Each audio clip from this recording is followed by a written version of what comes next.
Hi, ഇന്ന് ഞാൻ എത്തിയിട്ടുള്ളത് നിങ്ങൾക്ക് എക്സാമിന് വളരെ ഉപകാരപ്രദമാവുന്ന കുറച്ച് കാര്യങ്ങൾ പറയാൻ വേണ്ടിയിട്ടാണ്. നമുക്കിപ്പോൾ ഇനി 1.5 മാസം കൂടി ഇനി എക്സാമിലേക്കുള്ളൂ, പബ്ലിക് എക്സാമിലേക്ക് അല്ലേ.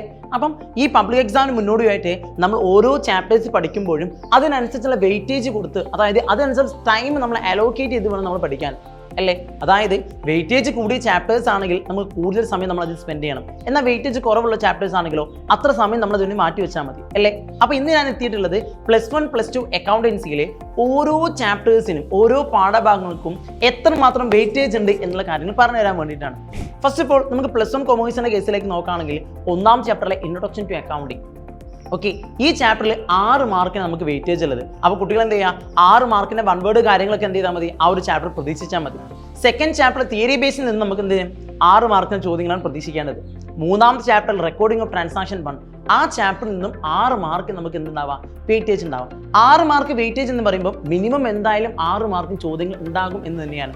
ഓക്കെ, എന്നാൽ റെക്കോർഡിംഗ് ഓഫ് ട്രാൻസാക്ഷൻ 2ലേക്ക് നമ്മൾ കിടക്കുമ്പോൾ നമുക്ക് 9 മാർക്കിനാണ് ആ ചാപ്റ്ററിലേക്ക് വെയിറ്റേജ് ഉള്ളത്. എത്ര മാർക്കാണ്?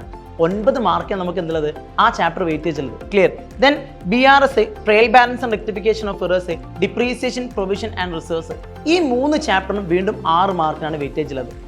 ആൻഡ് ഫൈനലി നമുക്ക് ഏറ്റവും ഇഷ്ടപ്പെട്ട നമ്മളെല്ലാവരും പറഞ്ഞിട്ടുള്ള ഫൈനാൻഷ്യൽ സ്റ്റേറ്റ്മെന്റ് എന്ന് പറഞ്ഞ ചാപ്റ്ററിന് 15 മാർക്കിനാണ് വെയിറ്റേജ്.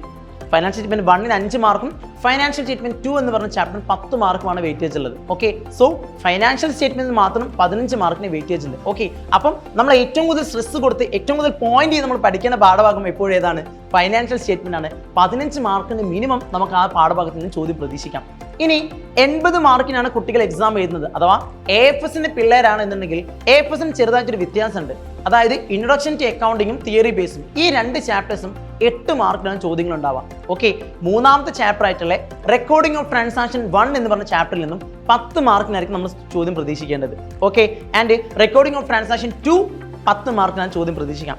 ആൻഡ് നെക്സ്റ്റ് നോക്കുമ്പോൾ BRS, trial balance and rectification of errors, depreciation, provision and reserves, ഈ 3 ചാപ്റ്റേഴ്സിനും അഥവാ 8 മാർക്കാണ് പാഠഭാഗത്ത് ചോദിക്കാൻ ചാൻസ് ഉള്ളത്. And finally financial statement 1 and 2, ഈ 2 പാഠഭാഗത്തിൽ നിന്നും 20 മാർക്കിനായിരിക്കും നമുക്ക് ചോദ്യങ്ങൾ ഉണ്ടാവാം. ഓക്കെ അല്ലേ. അപ്പോൾ കുട്ടികൾ എന്താ ചെയ്യുക, ആ ഒരു പാഠഭാഗം പഠിക്കുന്ന സമയത്ത് ആ ഒരു ഫോക്കസ് അതിലേക്ക് കൊടുത്ത് വേണം പഠിക്കാൻ. ക്ലിയർ അല്ലേ. 20 മാർക്കിന് വെയിറ്റേജ് ഉള്ള ഫൈനാൻഷ്യൽ സ്റ്റേറ്റ്മെന്റ് ആണെങ്കിൽ 20 മാർക്കിന്റെ ഫോക്കസ് കൊടുത്ത് നമുക്ക് അതിൽ പഠിക്കണം. ഓക്കെ അല്ലേ, എല്ലാവർക്കും ക്ലിയർ ആണെന്ന് വിചാരിക്കുന്നു.